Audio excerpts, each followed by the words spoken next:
Today we have a federal focus. We are thrilled to be joined today by Senator Mitt Romney, by Commission Chair John Valentine of the Utah State Tax Commission, and 3 staffers from the National League of Cities, and we'll introduce momentarily when they begin. Senator Romney has to leave at 3:20 for a vote, so we'll first start with Senator Romney. And Senator, first things first, happy Star Wars Day, and may the 4th be with you. Oh, thank you so very much, and I'm not your father. Well played, well played. Senator, thank you for the time, and thank you for the responsiveness of your staff and your office over the last few weeks. The League Board of Directors met last week to discuss a potential 4th stimulus package. The League and local governments have learned a lot of lessons with the 3rd stimulus package, which is known as the CARES Act. For example, there are a couple of issues that have arisen around the 3rd stimulus package. One issue is the fact that the CARES Act only allocates money directly to cities and counties above 500,000 in population, which means that no cities in Utah receive a direct appropriation, and only 2 of 29 counties receive a direct appropriation. That in turn has led to some complications about how to share those dollars and allocate those dollars. And the good news is locally, we have good working relationships between the legislature and local governments, but that's not been the case around the country. The second issue that's arisen from the CARES Act is the framework to only reimburse necessary expenditures related to COVID-19. And while our board of directors understands the policy behind that, there are a lot of consequences, fiscal consequences to COVID-19 that we're starting to see. For example, if you had a road project designed and ready to go, and now all of a sudden you're seeing a decrease in sales tax and gas tax revenues, do you not proceed with that road project? Do you not proceed with capital projects? Do you look at potentially laying off police officers or other first responders? And so while they don't like, our board of directors, which consists of mayors and council members from around the state, they don't like the term revenue replacement, which has been used quite a bit over the last few weeks in DC. They are very supportive of enhanced flexibility if the federal government decides to partner with local government on a potential 4th stimulus. So very appreciative of your time today. We were disappointed by the letter that several senators sent to the White House around the potential 4th stimulus. Senator Lee was one of the co-signatories on that letter, but we're very appreciative of your responsiveness to hear the concerns that we have at the local government level. So with that, Senator, very excited to hear your thoughts about potential 4th stimulus and the inside scoop of what's happening in DC. Well, thank you, and appreciate the work that you're doing. And our job, as I see it, is to be as helpful as we possibly can in keeping people employed in Utah and making sure that our cities and towns, counties, and the state are able to carry out their vital functions in education, public safety, health, and so forth. So we need information.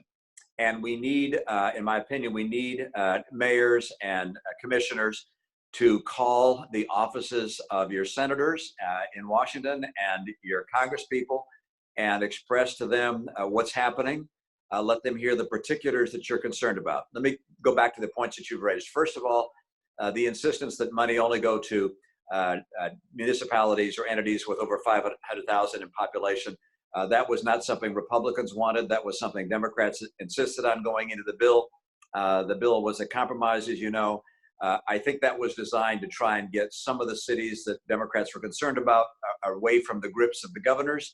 But it really made it more difficult for a number of entities across our state and other places across the country. So next time through, I will fight.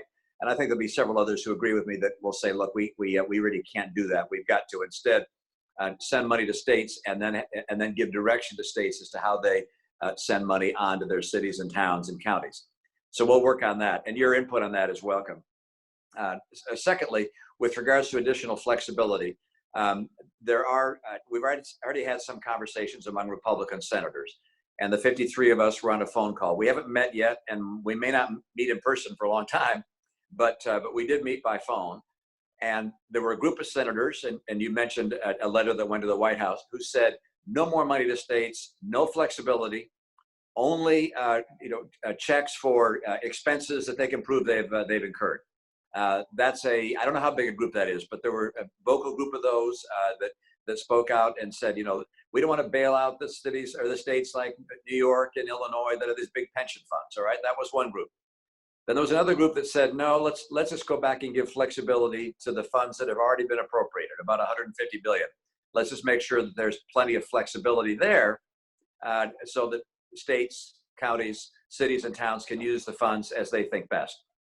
And then there's another group in which I reside, which believes that we should look at the numbers that we've seen in terms of how badly states have been hurt and how badly cities have been hurt, and get a sense of how big the whole is.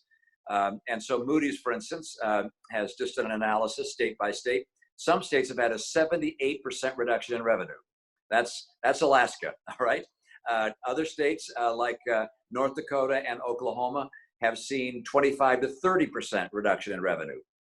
Utah is closer to 5 or 6% reduction. So we're much smaller, although that's just through June 30th. That's their estimation.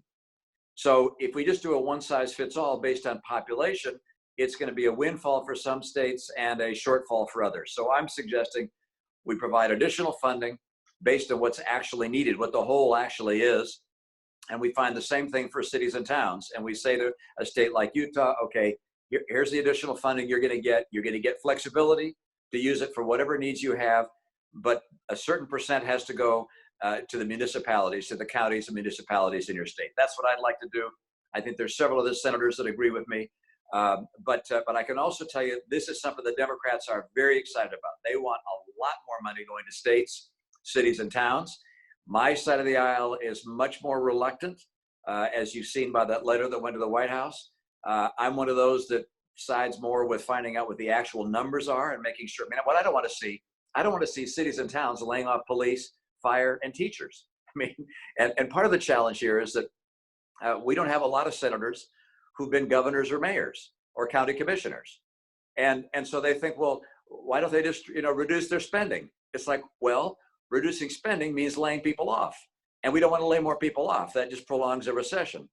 And I make the point also, well, what spending are we reducing here in Washington? We're not reducing spending. We're just borrowing more money. And states don't have under their constitutions, don't have the capacity to do that. They can't borrow more money to fill a deficit. They are required by their constitution to balance the budget. So this is going to be a big topic over the coming couple of weeks. Mitch McConnell has said no more money to cities and towns or states unless we get liability reform as well. Because if all the plaintiffs' bars are going to get in line to sue every company that has someone that gets infected with COVID-19, well, we're going to be in lawsuits forever. So this is the state of play. It's very much up in the air. We're in the very early stages. And the only advice I have is call the offices of your congressman and your senator, and let them know what your circumstances are, why you need flexibility, what it would mean if you don't get flexibility. Because I remember what the budget looked like in a state far, far away, Massachusetts, all right? And I know that if someone told me I had to cut my revenue by 15%, that would mean layoffs. And it means layoffs in places people don't want to see layoffs: education and public safety. So if you get that word out there, I think it'll make a difference. Terrific. Thank you, Senator. And in fact, even as we look in Utah, there's no one-size-fits-all approach to even how COVID-19 has impacted our communities here. Our board of directors includes 21 mayors and council members from across the state. Mayor Emily Niehaus of Moab reported some really stark impacts from COVID-19 and what it's going to mean for their budget. Other parts of the state haven't been impacted yet, but they may be in the months to come. And we're all seeing a decrease in motor fuel tax revenue because people have been driving less, and we're all seeing the decrease in sales tax. And Commissioner Valentine's been working around the clock to try to help cities on that front. We'll get to that in a moment. Senator, what do you think the timing is going to be of a potential fourth stimulus this month? Boy, that's even more difficult to predict than what it will look like. Because the House isn't even coming back this week, and I don't know if they'll come back next week. Typically, a piece of legislation like this involves a lot of people yelling and expressing their points of view. But when the push comes to shove, it has to be decided on a four-corner basis, as they say.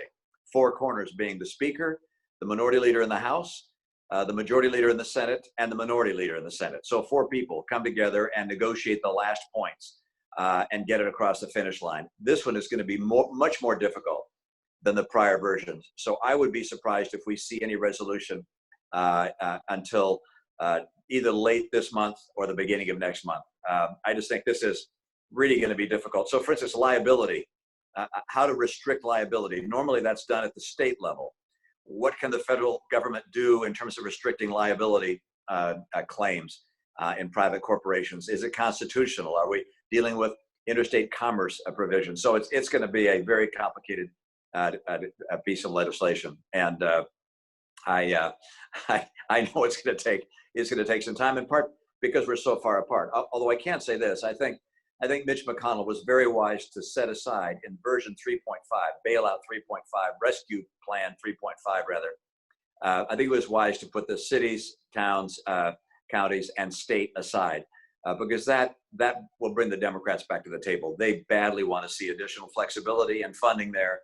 And he's saying, okay, but only if we get help on liability coverage. By the way, my thought, this is an aside here, not all cities and towns across the country have the same sources of revenue. So some cities and towns in other parts of the country get their revenue entirely from property tax. In that case, they're not going to have much of a hit. In our state, we get more of our revenue from sales tax and gasoline tax. Okay, so we're going to get hit harder. So if you just sort of give money out based on population, it's just not going to work properly. There's not going to be enough for cities and states like ours. There's going to be too much for others. So I'm going to argue that we ought to actually look at the numbers, and that the money that goes out from the federal government ought to be linked to the actual costs, of course, but in addition, the actual reduction in revenues as a guideline for what goes for each state. We'll see if I can be successful in that regard, but that's just a bug in your ear if you're going to get a chance to talk to somebody about this. Terrific. And Senator, so you know, an average Utah city gets about a third of their revenue from sales tax and about a tenth of their revenue from motor fuel tax. So that's about half the revenue right off the top that is impacted. And that varies depending on where you are, because in Utah, we share both of those revenue streams. We share sales tax by both point of sale and population. And for motor fuel tax, we share it by population and what's known as weighted lane mile. So even those distributions will vary from around the state. So I'm pleased to hear your focus on having a data-driven conversation rather than a political-driven conversation.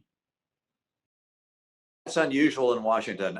We have all the data in the world. We collect, as you know, massive mounds of data, but then the policymakers take very little time looking at it. And that's a great frustration that I have as someone who spent time in business.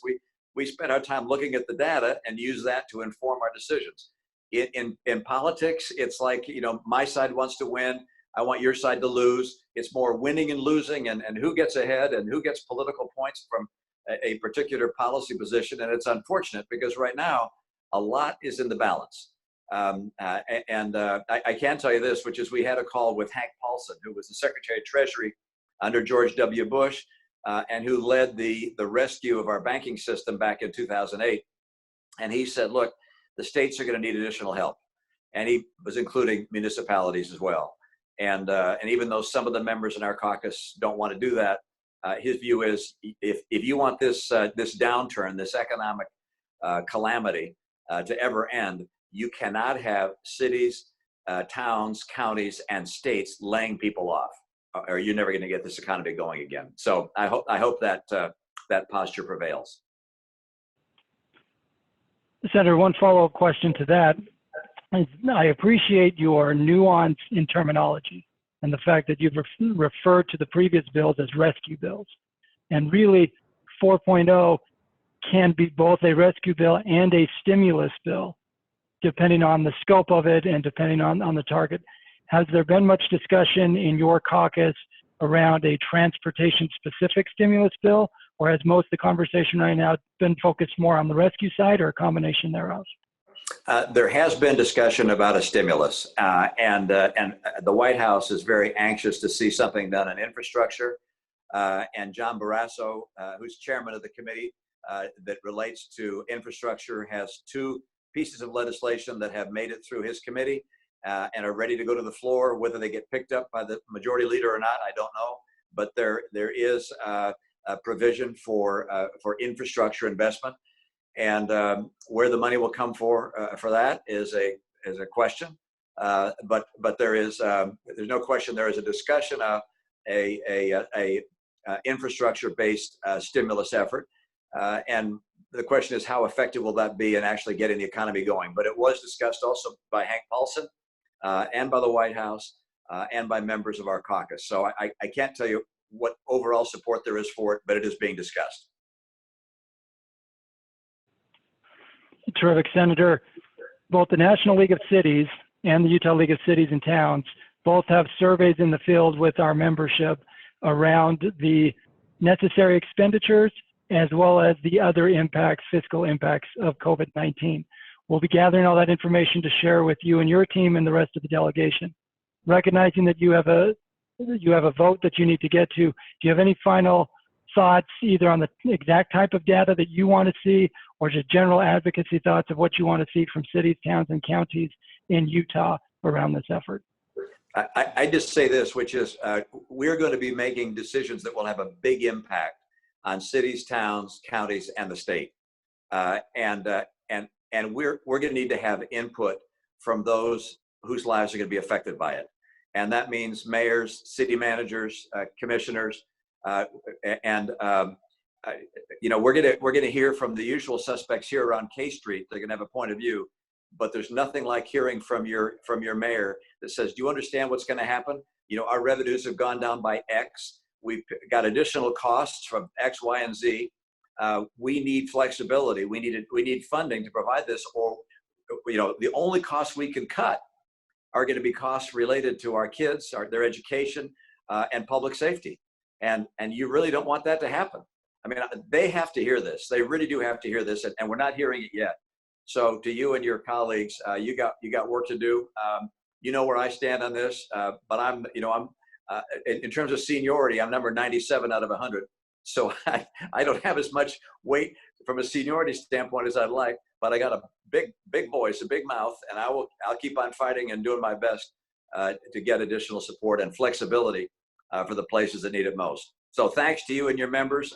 You're doing God's work, educating our kids, caring for our people, keeping people safe. I know everybody's mad at you. Some people are mad at you for not opening up faster. Some of you are mad at you for opening up too fast. So you got things about right when everybody's mad at you. So listen, I'm happy with you. I appreciate your work, and please keep in touch. And I got to go vote, and I'm voting for an inspector general, so I'm running off to the Capitol to do that. So best to all my friends in Utah. Cam, we'll see you sometime soon. Great. Thank you very much, Senator. Thank you. Thank you for the time. Thank you for your participation in the town hall, for your advocacy. We're now going to turn the town hall, or turn the conversation here at the town hall to the next steps with the National League of Cities around this potential fourth stimulus, which could be a combination of a rescue package and a stimulus package, depending how it goes. There are a ton of questions that came from that discussion with Senator Romney about where his colleagues are, and we're excited to get this political perspective from three folks who are on the front line of federal advocacy. And so we have Brittany Kohler, Angelina Panettiere, and Kirk Ross, who have joined us from the National League of Cities. Brittany, let's start with you, and then we'll go to Angelina, and then we'll wrap up with Kirk over the next 20 or so minutes. Thanks so much, Cameron. Really appreciate the opportunity to be here. And I think the senator is absolutely on point. We need you all on the phones talking about what's happening to your city. How is that personal? What does it mean to your community? And tell those stories and tell them in a personal way. I'd just love to take the opportunity to tell you a little bit about what we've been doing, and perhaps just make sure everyone's on the same page by giving you a little bit of an overview of where we've been working with Congress on these bills. As you know, we have a tremendous amount of support that we have turned from our organization and pushed into a complete COVID-19 response effort. And you can see all of that at our online sort of hub for COVID. COVID19.nlc.org is where we're putting everything that we're putting together. Those are both resources that are positive for how-tos, and they're also the resources on how to access federal funds and to get the latest on what's going on there. But most importantly, it's where the advocacy starts, and we have all of our advocacy messages, talking points for you to use. All of those good things are right there on that website. And just as we go through this, I would say we are now, as the senator mentioned, on the fifth official bill. So quickly we went through, and Congress was responding to the pandemic. We saw 2 bills that were health related, and then we saw the third bill, which was the CARES bill, which is the most talked about and the most relevant to our cities. This bill had over $2 trillion in it of funding. And most importantly, it was primarily going through existing funding mechanisms to your communities, or it was going through the Coronavirus Relief Fund. And so just to highlight some less talked about ways that relief is getting to many communities, we saw an additional $5 billion in CDBG funds. We saw $25 billion in transit funds to keep things clean and working for those essential workers who are still using many of those transportation assets. And of course, our airports, which received about $10 billion in funds as well to keep those functioning and operational. Everyone from your largest airports to your smallest airports saw some funding for those. And so I want to just be clear that, in addition to what we're talking about through the largest piece of this, the $139 billion Coronavirus Relief Fund that many have talked about, that this is also, federal funding is also being distributed to a variety of places. So keep that in mind as you think about what Congress has been doing. But also, as many states have gone through the process of digging into how they can use the Coronavirus Relief Fund, that largest pot of funding that was available, we know that many have entered into relationships with their municipalities based on their needs. And so that's where that partnership between your league and the National League has really come through to make sure that not just communities of 500,000 were able to access this funding, not just your states were able to access this funding. And it's really become the rallying cry as we move forward to talk about the impact to your community. Everyone who's under 500,000 was not included in that Coronavirus Relief Fund, but it is an opportunity for us to bring that message to Congress and back to your state government to talk about how they can work with us to bring access to that funding for those items that can be directly related to COVID-19 expenses, those quote unquote necessary expenditures. And so I would encourage you to be actively engaging in what exists, but also to think about what's next. And so as we think about what's next, we've seen Congress refill the Small Business Loans Program, the PPP program that is frankly overutilized and overextended already. We recognize that this fourth package that really focused on that was a lifeline to many of our small businesses in our communities that are integral to our economic foundation. But we also were disappointed to see that a larger effort to support state and locals was not part of that fourth package. And so that really brings us to where we're headed. And that is the biggest lobbying effort to come. And this interim, all these steps that we've been taking from the interim packages to the 3 bills before that, we're really starting to be recognized as a lifeline. They were not an economic stimulus. as the question came up earlier around how transportation and infrastructure may fit into this conversation. Those conversations are coming, and that's why we're really excited to talk with you about what we're going to be prioritizing across the country with cities that look just like yours.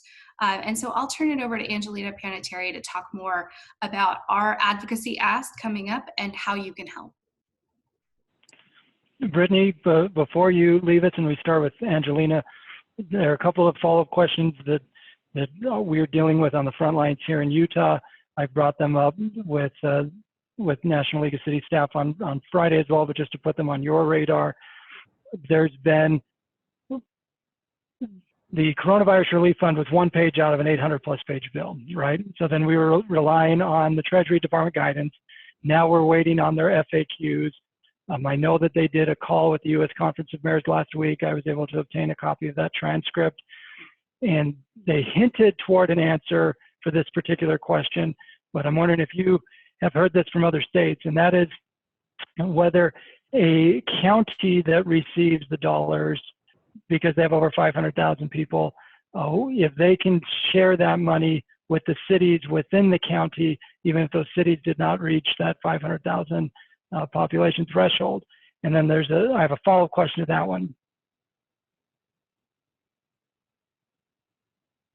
So have you heard that question about whether the cities within the county of 500,000 can obtain money from the county? We've received a variety of questions about access and response, and many of them were referring directly to the Treasury Department. This one in particular, I think it's best to refer to the new FAQs, which are going to be coming out shortly. We don't have them in hand yet. But Angelina, is there any other additional information we should add to that? And we're glad to also provide you direct contacts to Treasury. And we did submit exactly that question to Treasury. Mm-hmm. Yep, we submitted that question to Treasury. The other issue that I just want to make sure is on your radar is if you are, say, Cameron City, and Cameron City is in a county that has over 500,000 in the county, but Cameron City does not have 500,000 people, can Cameron City seek reimbursements from both the county and from the state? So once you get that first question that I just posed answered, then we can get that second question answered. Again, we have posed these questions to Treasury. They came up in some form on that conference call last week. I'm hoping they'll be addressed in the FAQs from the Treasury Department, but just wanted to make sure they were on your radar screen as well. Perfect. Yes, those are all very active questions, and really one of the reasons why we want to keep after that CARES funding, that CARES Act coronavirus relief funding. As the senator mentioned, there's still a lot of folks in Congress that are talking about how do they go back and make sure that it's flexible for it to be moved between levels of government effectively. We were pleased with the Treasury guidance that we had advocated for that would allow some transfer between states to localities. That was not very clear in the original text. So that was a huge win to be able to do that. And my understanding is they're trying to be responsive to these questions. So getting them in, really glad to hear that they're already in the door with Treasury right now, because that could lead to a change in how the guidance comes out. So let's keep after those questions, and definitely as we have that latest FAQ, it'll immediately hit your inbox, and we'll get that out as quickly as we can because we know it's really important to your communities. Terrific. Thank you, Brittany. Angelina, take it away, and let's talk about the next steps from NLC. Yes, thank you. And before I get onto our next steps, I did also want to remind folks, I think that's an excellent point you made, that the Coronavirus Relief Fund was one page out of 800. There was a lot else in the CARES Act, including some money that local governments can and should be tapping into. So I would encourage people to look at some of those specific program funds. A lot of the funding and programs that local governments rely on got a little bit of a boost in the CARES Act. And so especially for issues around things like telehealth, rural broadband, a lot of these issues that are key to Utah communities, take a look and see if there is some way that you can access those funds for immediate relief while we keep fighting on this additional funding. So as Brittany mentioned, we're continuing to advocate for more direct funding for localities. And it was so good to hear Senator Romney's remarks and to hear that a lot of us are singing off the same hymnal, that what was in the CARES Act was not enough, and it did not do enough for smaller communities. So I think he framed up the debate very well in the Senate. We're expecting the House to act fairly soon. The House is anticipated to lead on this next step, and we're hoping to get a proposal out of them shortly. But as Senator Romney said, communities of every size are experiencing impacts to their bottom lines. And we're just asking Congress to help ensure that the path to economic recovery is as short as possible, and that local governments are able to support all of their critical functions. As he mentioned, that includes police, it includes fire, education, waste management, transportation, commerce. And without sustainable recovery assistance from the federal government, municipalities are going to have to lay off thousands of those key workers that keep communities safe and prosperous. So we know that nobody wants to see that outcome. Now we have to fight over how to get there. NLC has endorsed a plan of emergency fiscal assistance that includes $500 billion to local governments divided over 2 years, half of which would go to county governments, half of which would go to municipal governments. And additionally, we're advocating for maximum flexibility for use of those funds. We want to make sure that communities are truly able to stabilize their finances and are not restricted to additional expenses that they can document, as was the framework for the CARES Act. A key effort to build momentum in the House so far has been the Coronavirus Community Relief Act. That's HR 6467, and NLC has officially endorsed that. It was introduced by Congressman Neguse from Colorado and Congressman Lujan in early April, and it currently has over 140 co-sponsors, but nobody currently from the state of Utah. So that may be something to bring up with your delegation. It would provide relief directly to local governments with populations under 500,000, as well as that flexibility on how local governments can use the funds and what sorts of expenses are eligible. And we're expecting a Senate companion to be introduced sometime this month by Senator Heinrich. But we need strong bipartisan support. I think Senator Romney laid out very well where the state of play is for the parties. And without bipartisan support, this is not going to move, and we're going to see a stalemate. So you can get some talking points about this bill at our website. Brittany mentioned it's covid19.nlc.org. And we've got some additional resources you can use to reach out, particularly to your House members.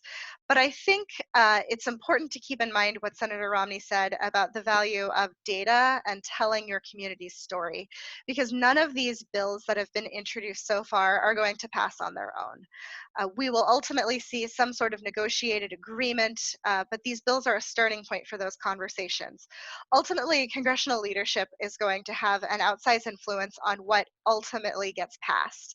So our job as advocates and your job as local leaders is to make sure that they hear from you and they understand how important it is that the relief that you need in the form you need it is included in that package. And there are some actions that you can take to make it more likely that we get that. Senator Romney mentioned that he doesn't think that members of Congress have heard enough from local officials. So we need to step up and tell those stories. We've put together some resources that you can use to make the case in addition to what's happening in your community. We recently conducted a survey with the United States Conference of Mayors, and we found out that the overwhelming majority of communities across the country anticipate major budget cuts of the kind that Senator Romney mentioned, including staff layoffs, furloughs, and material impacts specifically on police and public safety. And this applies regardless of geography, regardless of city location, regardless of whether their congressional delegation includes Democrats or Republicans. So the more detailed information and the more personal examples that you can give your members of Congress, the more effective we're going to be. So we also need to make the case that local governments are going to be good stewards of resources. So I think articulating that need and also how you would handle additional support from the federal government is extremely important right now. With that, I'll see if there are any questions or if we want to hand it over to Kirk. Angelina, I wanted to add a couple of quick thoughts. One, you mentioned the nationwide NLC survey, and the Utah League participated in that survey. We sent out a survey to our members and shared that data with your survey results, and it was the same story that you're singing about the potential impacts on local governments here in Utah, as well as in the other 49 states. The other piece that you brought up about being responsible stewards of the dollars is really important, because we're hearing this narrative over the last few weeks about the concern of the federal government bailing out bad budgetary decisions that some states and local governments have made. That's certainly not the story in Utah. Utah's got a long history of fiscal responsibility at both the state and local levels, but that is where our data and our narrative with our delegation will be very important to help counter some of those national stories. With that, Kirk, your role at National League of Cities deals with membership engagement, and so help our members understand how they can make a difference here.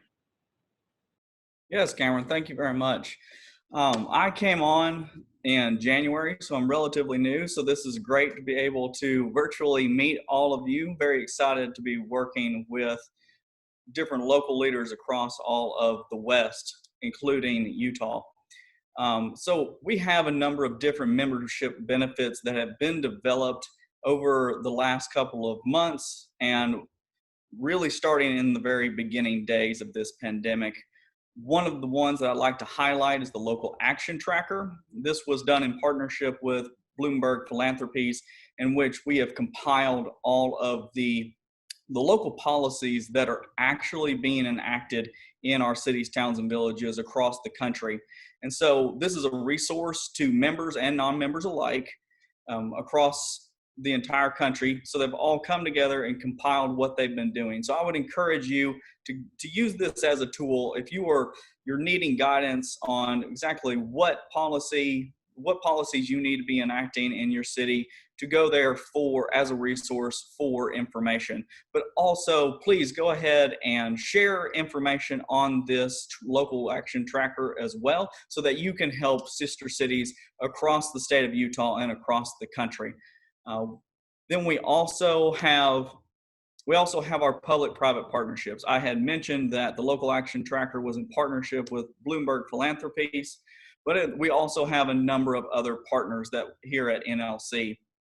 So we have a team within the membership department that handles those partnerships, and I want to just let everybody kind of know how those work. We don't partner with a corporation or an organization just for a tangible benefit.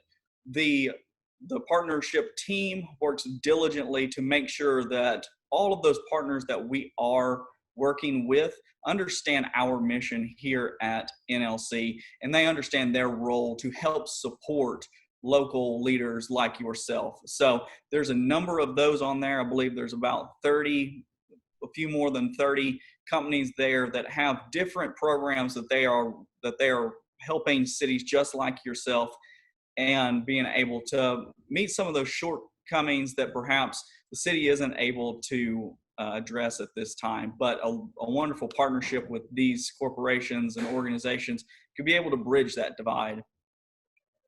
We also have our pandemic response series. I know most of you are getting this, but I'd also encourage that your staff get this, so that we are all on the same page. These emails come out 3 times a week, sometimes more, depending on how much action is happening up on Capitol Hill. But it's important for us to, like Angelina said, we're all singing from the same hymnal, and this is the 3 times a week update on exactly what NLC is doing and what new tools are available to you, like the Local Action Tracker and like the public-private partnerships. And then also a highlight usually on different cities across the country and interesting programs that they have going on. One of the most recent highlights was Mesa, Arizona, and their Mesa Cares program, in which they have repurposed what was deemed non-essential staff to become essential staff, to move librarians from working their daily jobs into actual outreach into the community. And they've employed this program in which they've moved these non-essential staff members into working in outreach with the local community, like businesses and nonprofits, to be able to leverage all of the assets within the community to make one stronger community. And then, of course, it's been talked over a couple of times, but I'd just like to thank all the cities that took the time to be able to respond to those surveys. I know there's a number of them that are going to be coming out throughout the year, and I just thank you for responding to those, because it does make our efforts in the federal advocacy team so much stronger when we know the data in the field. So with no further ado, I am Kirk Ross. I like to think of myself as an extension of your own city staff. I am your man in DC. I am not the expert in all of the subjects, but I work with those people here at the National League of Cities, and I can most definitely make sure that we get you the answers to the questions that you need, and we can also work to develop new programs and benefits and tools that you need at home. So please reach out to me at any time. My email is ross@nlc.org, or I can be reached by phone. That's 202-626-3093, and that rings here on my cell phone since we're not in the office. So it's a pleasure to work with all of the cities across Utah, and I look forward to developing a great working relationship with all of you. Thank you, Kirk, and we'll make sure to share your contact information with our members in our nightly email. We've been sending a nightly email around COVID-19 for the last few weeks, and we also have our weekly Friday fax, and we'll make sure that information is there. In fact, in last week's Friday fax, we had a link to a new survey that builds off of the survey results we've gathered so far, but to get a better understanding about the impacts that cities are seeing, particularly around the necessary expenditures, and then we'll be building off that with additional surveys for this federal advocacy. So to members who are watching, recognize that we are working in sync and in tandem with NLC, gathering this information and sharing it with our team in DC so that we can work together. I also serve on the NLC Board of Directors. First time in a long time that we've had someone from Utah on the NLC Board of Directors. And so I want to make sure that our members are doing their part to help get this ball across the goal line. So thank you to the NLC staffers, Angelina, Brittany, and Kirk, for joining us. I look forward to seeing you again in person at some point, but for now, thank you for joining us in Utah virtually. One major point that the three of them, as well as Senator Romney, raised was around data. And with relation to data, one key component of that are the projections of what our budgets are going to look like in the upcoming fiscal year, particularly around sales tax. And I'm thrilled to have the chair of the Tax Commission, Commissioner John Valentine, former state senator and former Senate president, join us to give us an update on what the Tax Commission has been doing in recent weeks to try to help cities, especially since cities are in the middle of their budget process right now, preparing for July 1. So with that, Commissioner Valentine, take it away. Thank you so much, Cameron, and thank you for giving me a chance to lay out what we're doing. I'm going to try to open up the tent flap a little bit so you can kind of see what's going on behind the scenes. I think that'll help you as you make your budget decisions. So let's start off at the very top. Sales taxes filed either annually if you're really small, quarterly if you're most size, and monthly if you're the large filers. That's important because that starts the dates. When a sales tax return is filed, it then is for the prior month's activities. So for example, on April 30th, we got the sales tax returns for the first quarter of 2020 and for the month of March for the monthly filers. Gasoline tax is filed monthly. And so we got the tax returns for gasoline tax for the March sales. So we always have a 1 month lag because the returns are due on the last day of the month or the following month after the close of the time period. After we get the returns, we do a process called error file reductions. There are a number of errors that occur in the tax filing world, Some of them are mistakes, some of them are math errors. Sometimes somebody hits the button and go, oh no, that's not right. And so they file immediately amended return. All of those go through a process of corrections and making certain that we get the data as close as we can. And so on the 20th of each month, we send out a report to you along with a distribution of your share of the sales tax and the taxes which are similar to sales tax, such as resort community tax and transit room tax, and the other taxes which are calculated in the same method. This month, we decided to try to see if we could accelerate the data portion of it. Since we can't really accelerate the payment portion, we could accelerate the data portion to help you as you're making decisions on budgets. And so by readjusting resources within the tax commission, we've been able to pull people from other jobs and move them over into the air file reduction so that we can do the following.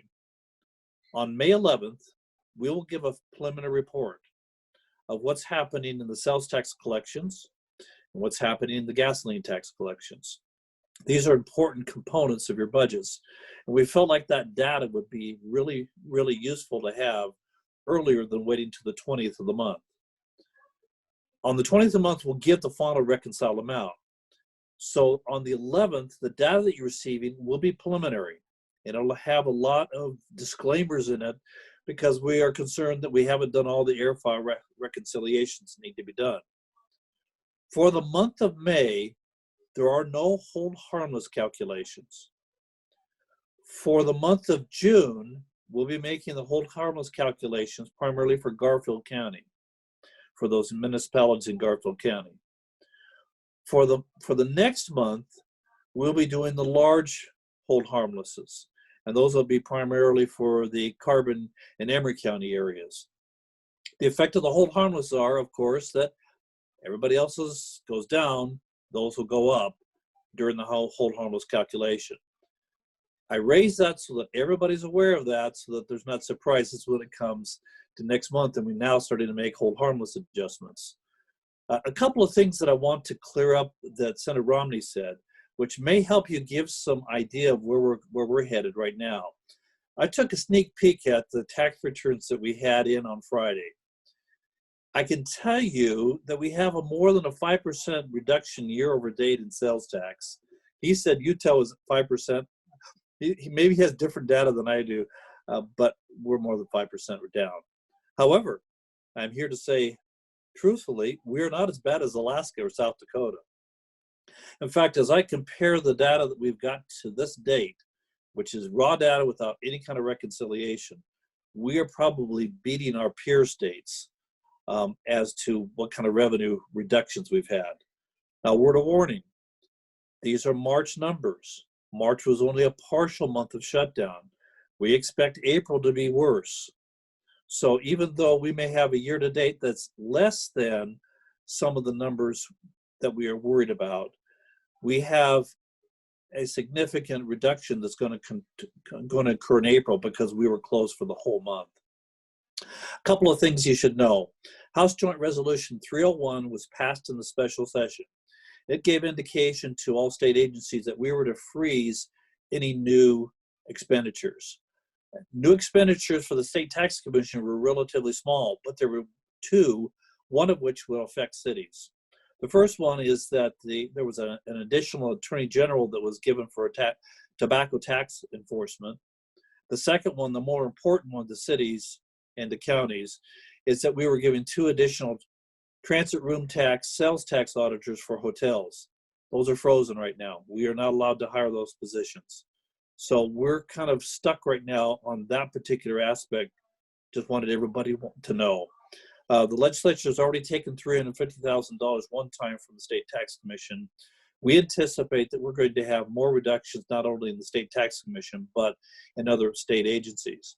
In fact, we just received word from the Governor's Office of Planning and Budget and from the legislature that we are to look at three different budget scenarios. One, a 2% reduction from the 2021 base amounts. That was the one that was passed on the second week of the session. not the final budget, but the second week of the session, a 5% from that one, and a 10% from that one. So we have been actually looking at how we're going to meet a 2%, 5%, 10% from the base budget, not from the 2021 session budget, just to give you some ideas of where we're at. That's really fast, really compact, Cameron, but that's the information you asked for. Terrific. Thank you, Commissioner, and thank you for the update on the TRT employees, because that was something that the league had requested in this upcoming year's budget. So it's important for people to recognize that those positions are frozen for now. And thank you also for working around the clock to be able to get the data out a week and a half earlier than normal for this month. And that would be just for March, correct? People will be able to see their March data, but they'll be getting it a week and a half earlier than normal, which is really vital during budget times right now. To be absolutely candid, what I did is I took people from the income tax side and moved them over to the sales tax side to be able to do that report on the 11th. I can't do that every month. We'd be in trouble because people would not get their refunds fast enough, and they would be saying, what's happening at the tax commission? But I can do it for the 1 month because I have this unique ability with a July 15th filing date. I can move resources around, and that's what I'm doing. Well, on behalf of elected officials around the state and their finance directors and others, and frankly the taxpayers of Utah, thank you for doing that, because it'll be very helpful as cities prepare their budgets in the upcoming year. That's one piece that's important for you as you are working on your budgets this month. The second piece that's important is data and projections that we contracted with EconoWest Associates last week. Commissioner Valentine, thank you very much for joining us. But we contracted with EconoWest last week to work on data projections. Roger, will you take a couple of moments and explain what those projections include, and then I'll wrap it up with some final thoughts around the CARES Act. Very briefly, we sent out the report that was done by EconoWest, which essentially took the retail sales data from Utah's 63 largest communities. And that happened to be all the data that we had, or the EconoWest had. It was not a value judgment of importance. And it gave their estimate of a pessimistic assumption and a moderate assumption based upon the economic data that had been reported for the following fiscal year of what they saw sales tax doing. It is exactly what it is. It's a very educated assumption of what may be done, and it frankly varies all over the map. It's just like we would have expected with the sales tax capacity of all our cities. It was designed to give you a tool, and that will be validated or not by the actual collection data. But that was what the goal was, to give you an assessment of what EconoWest economists saw happening with the retail sales for those 63 communities. Now, you all have received or all have access to it. So similarities or dissimilarities that you may have with other cities may be useful. Doug McDonald, who put it together, his contact information is on the report, and I would strongly suggest you contact him directly if you have questions. I know some people have. You can contact me as well, and I'll help you. But anyway, that's a brief summary. We thought it was an important tool that we provide while we know you're starved for information just as we are. But this was at least a good starting point in case you needed that additional information.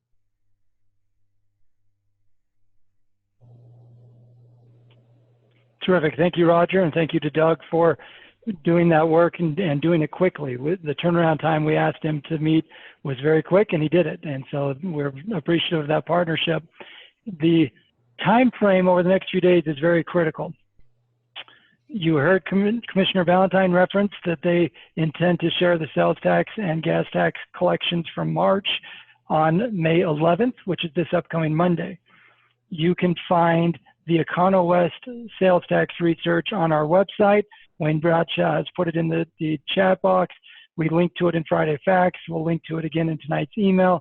And all of the information for all 63 cities is there so that you can use that as you go through your tentative budget process and final budget process.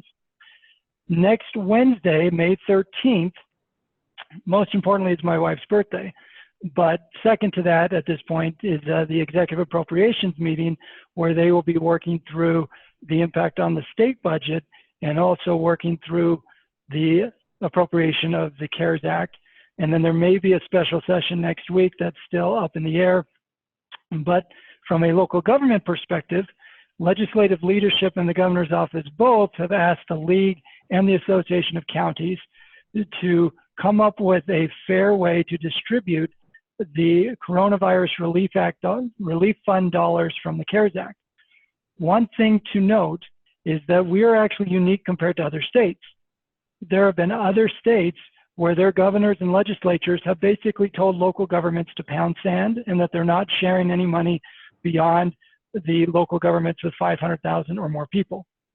We have had a very collaborative relationship with the legislature and the governor's office, who have said, Salt Lake County, we recognize, gets $203 million based on their population. Utah County receives $111 million based on their population. The remaining $246 million, which combined is 45% of the Coronavirus Relief Fund, that 246, in addition to those other two pools, the legislature and governor's office intend to share with local governments. And they've tasked us with working together to find an equitable way to distribute those dollars. As we pointed out in Friday Facts and in previous emails, it's critical to remember this is not a revenue replacement. There is not flexibility with these dollars. That's what makes the discussion around a fourth stimulus so important, is that we were trying to get flexibility in a fourth federal bill that does not exist currently in the CARES Act. Instead, the CARES Act is only for necessary expenditures that were unbudgeted and are related to COVID-19. As I mentioned with the NLC staffers moments ago, we have submitted several follow-up questions around the timing. For example, if you budget $100,000 in this fiscal year for PPE, but then you're budgeting $300,000 in the next fiscal year for PPE, can you still seek reimbursement for that intermediate $200,000, even though you're now budgeting for it? And we've pointed out to Treasury that it should be, that a city shouldn't be punished for budgeting responsibly. We've asked Treasury about counties being able to share money with cities, and we've asked about whether a city that resides within Salt Lake County can receive money from both the state and from the county to reimburse them for necessary expenditures. We expect FAQs from the Treasury Department this week, and hopefully those FAQs will address some of these questions. Another component within the necessary expenditures is that local governments and the state can use CARES Act dollars to reimburse businesses for impacts that they've seen related to COVID-19. So there is an economic development component to the CARES Act in addition to the necessary expenditures.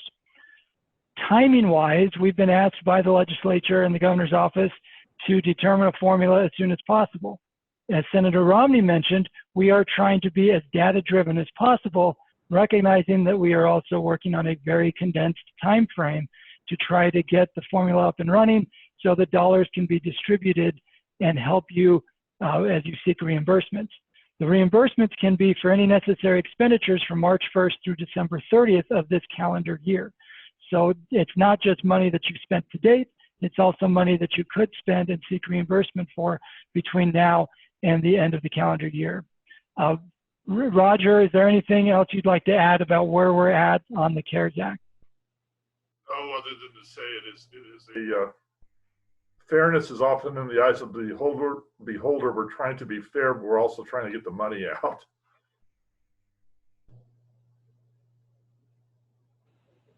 Yep, that's exactly right. Our policy director, Wayne Bradshaw, has coordinated the surveys that we've sent to you about the CARES Act, including the one that was in Friday Facts that we'll relink in tonight's email.